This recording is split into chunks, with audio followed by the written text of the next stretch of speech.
So I'm using it as an acceleration tool to help me generate content that better resonates with the audience, that again promotes that primary message, but makes it relevant.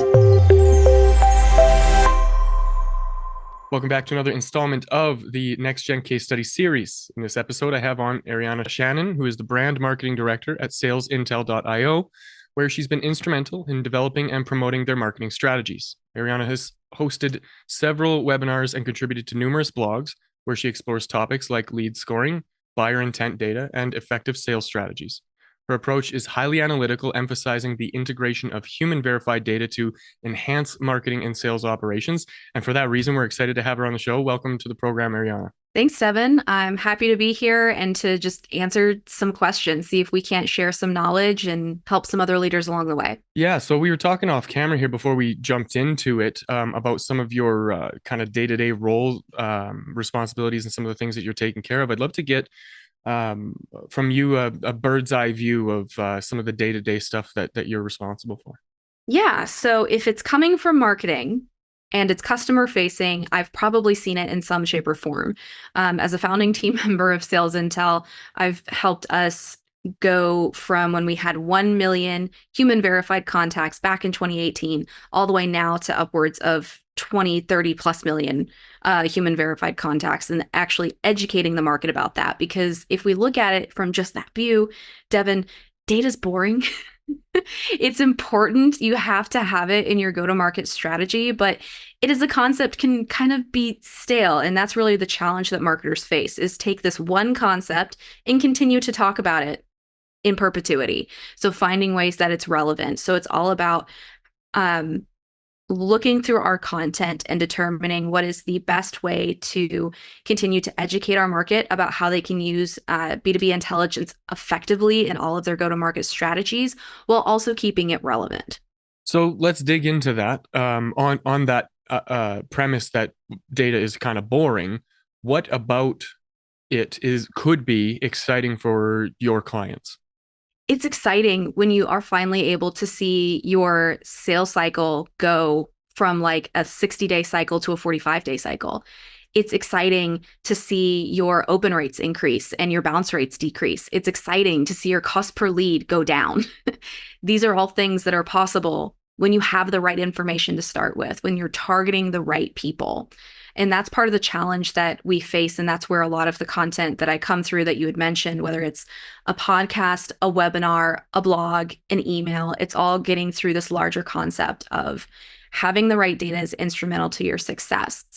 And it comes out in those kinds of smaller data points. Ultimately, it's seeing that pipeline grow, but it's really felt in the impact of the people that are using this data. That's your marketing leaders, that's your demand gen operators, that's your BDRs that are making cold calls and being told no 20 times a day.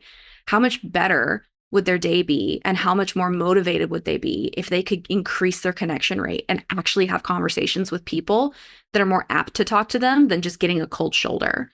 So when it comes to types of data, something that I'm reminded of every time the idea of data is brought up is Google's boast about how they analyze billions of data points.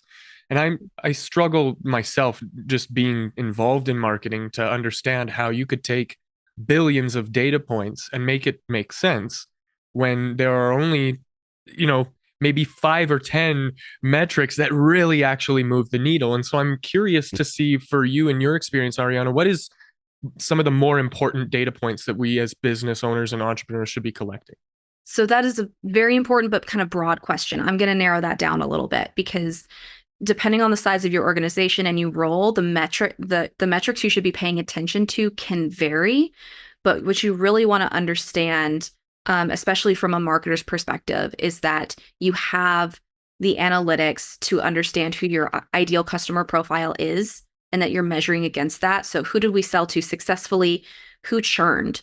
Why did they churn? What's our total addressable market? Who should we actually be talking to? And then who within that space is actually in an active buying position? That's usually about 5% of your actual ICP.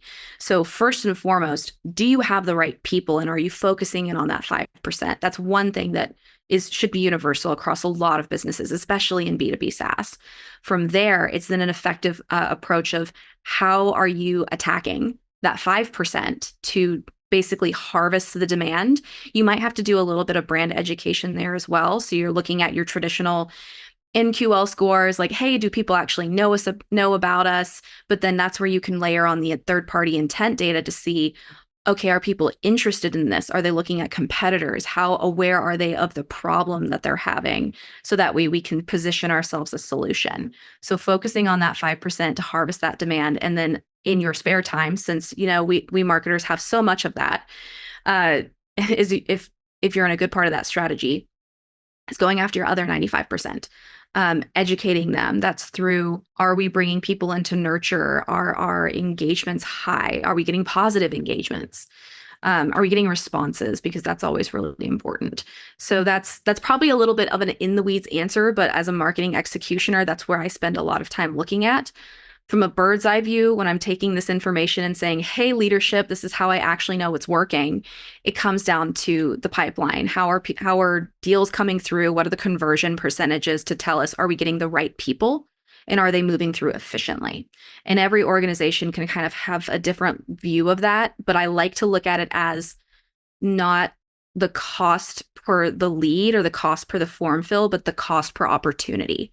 How much does it actually cost you to drive a qualified opportunity, whether that's they're a demo or you went through your PLG motion and they're actually in your product? Are you targeting the right people, and how much is it costing you to get that qualified opportunity? The bird's eye view of the whole thing being, how much does it cost to get a customer? How much does it cost to serve that customer? And then how are we profiting in the arbitrage of those services is super important. But then when we dissect the pipelines themselves, we see that there's many points of potential data collection, whether that's using cold outreach on social media, or it's using advertising with videos on YouTube. There's always a different path that a customer takes. What do you do to address that variable in the way that you collect and assess the data? So through the go-to-market, since we are a B2B intelligence provider ourselves, we have access. I'm my own best and first customer. So I'm able to leverage all of that to create very targeted outreach. So first, I'm not spraying and praying in a lot of our outreach. We're taking the paid advertising, for example.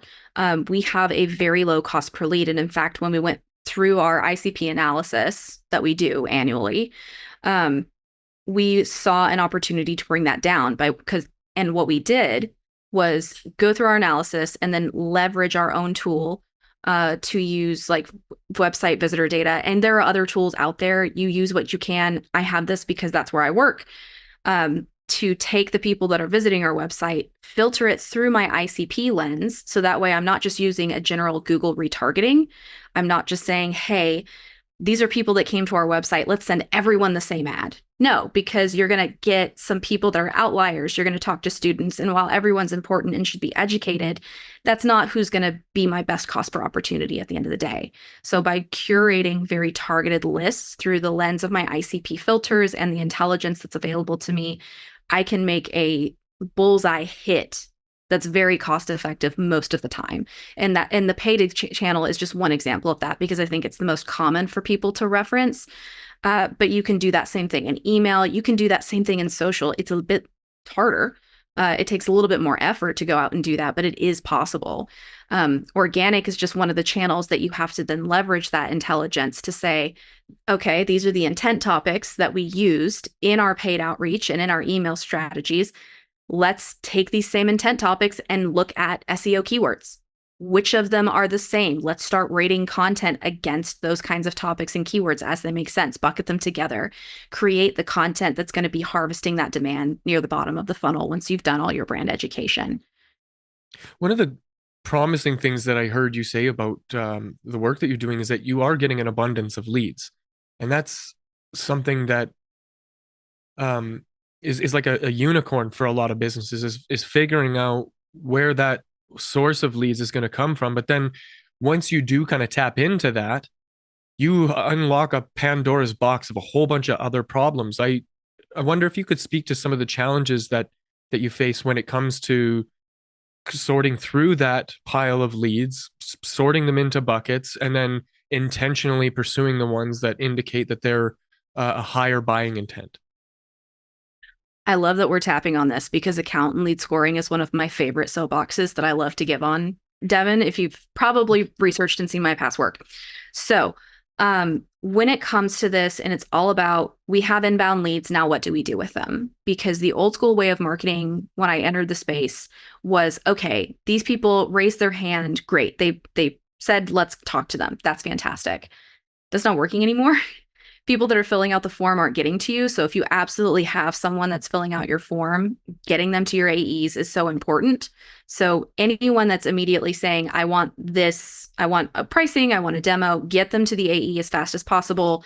We have some qualifying that can happen, but you need to reduce that friction that's there.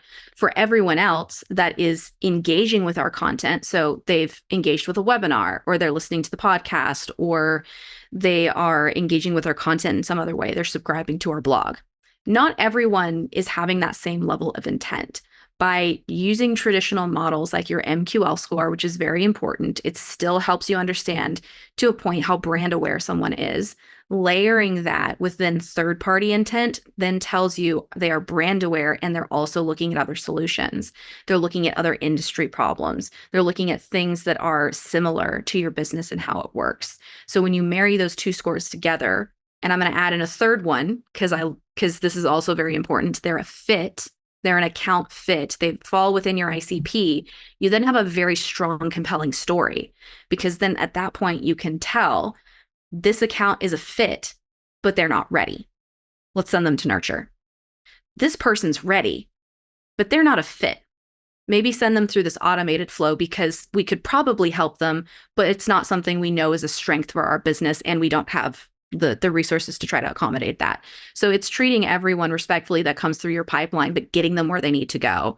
And it's strategically, it's one thing to talk about. In practice, it's another thing entirely to try to get this done. This is why I'm very excited for our upcoming launch of intent automations. That's going to make this a little bit easier for me. I'm going to get in CRM like notifications of who's surging and who's not, which is going to make this lead scoring process a lot simpler. So we're constantly finding ways to make this intelligence more accessible to people and to ourselves, because we also want to succeed and to grow more and for more people to be aware and reach their goals. So when you say intent and looking into what the intent or the buyer intent or whatever from the leads, I'm really curious about that one, and I'm going to just kind of segue off real quick on a little bit of a rant. So there's tools out there like, let's say, GoHighLevel, where you can create all these automations. Once a lead comes into your thing, you can create automations, and then GoHighLevel itself has already implemented some tools like intent in the messages or the replies or things like that, but it seems to be really uh, incorrect most of the time.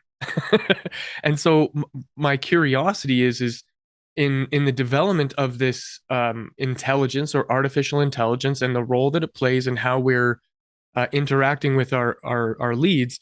We could have a very hot lead that is 3 months away from making a decision, and we're putting on the gas pedal in that first week, and somehow when somebody sends a message, that message gets misinterpreted by that artificial intelligence as positive intent, and then you burn that whole lead because you cue in the next message sequence that isn't relevant to that person's the journey that they're on, we'll just say.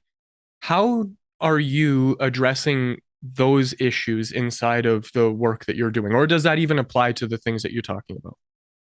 No, I think that does apply because it's a very important question, because we're talking about trying to do things in an automated fashion to get us a little faster and get us more scale. So that way we can use the human element of what we bring to the table for the creative solution problems. But this is very important because when you're using an AI tool, AI can only get you so far. Or when you're using intent, there are ways that you should be doing this properly. I'll give you an example. We had a customer once that came to us and they were concerned. They said, why is this person showing up in, why is the Green Bay Packers showing up in our intent surging? This makes no sense. We don't sell anything to the Green Bay Packers. We're like an oil and pipeline producer. Like, this is what we do. Tell me what's happening on, something must be broken. We dug into their process to discover they were only using one intent topic.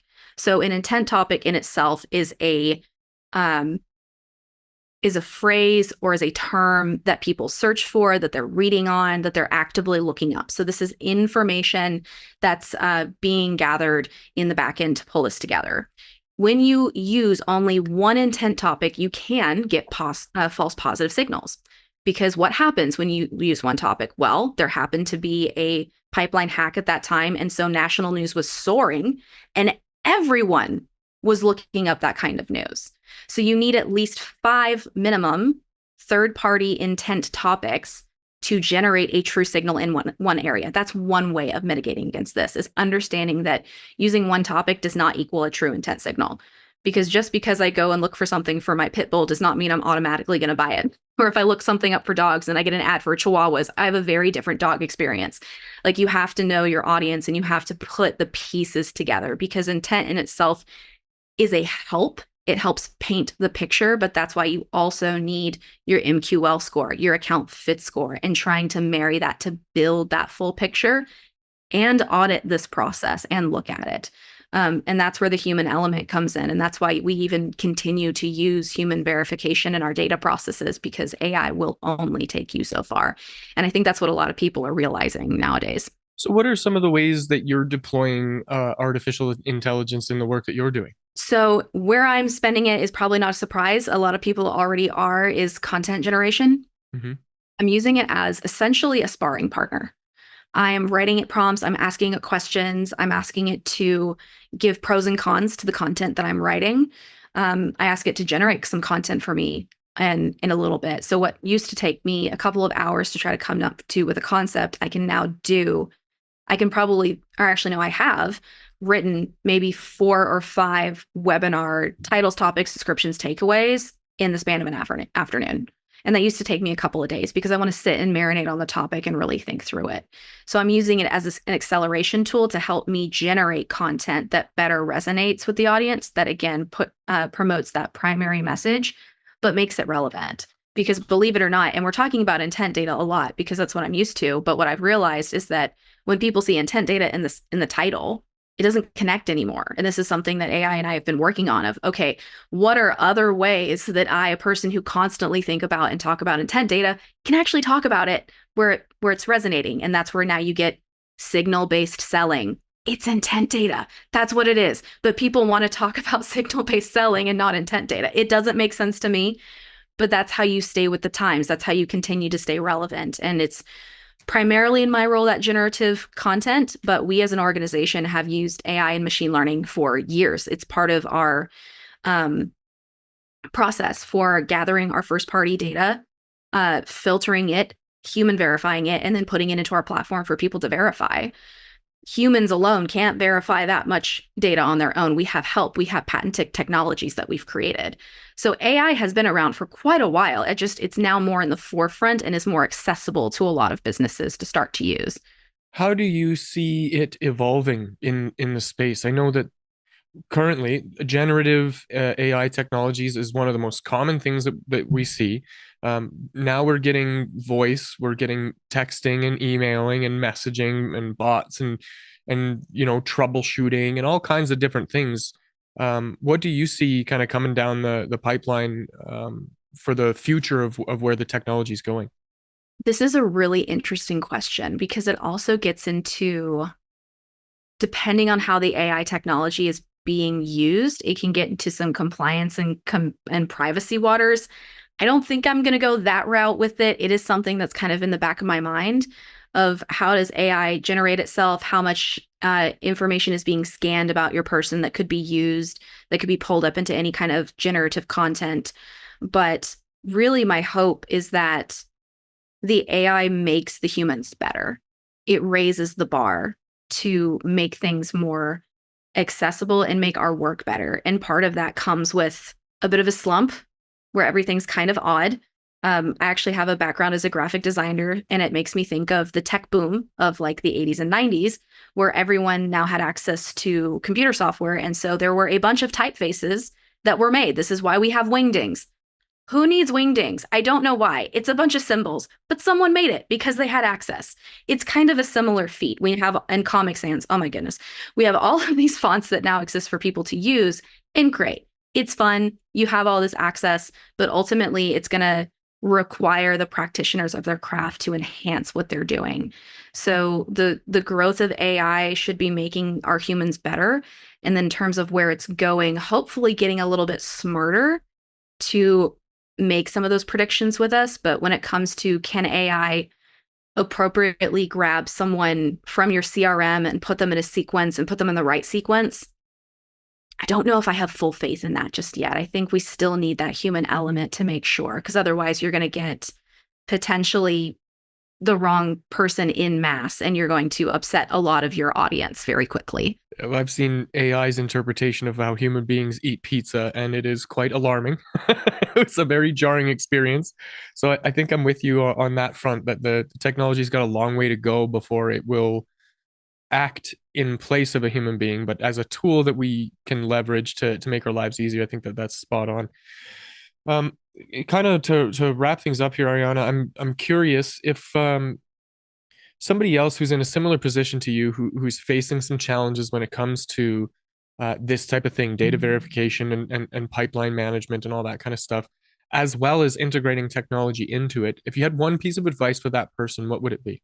If you are looking to solve the problem that you're currently facing, whatever that is, it first starts with, again, who are you sending this to, and is that person a fit? Really challenge your view of who you think is a fit for what you're sending. That's always a good place to start.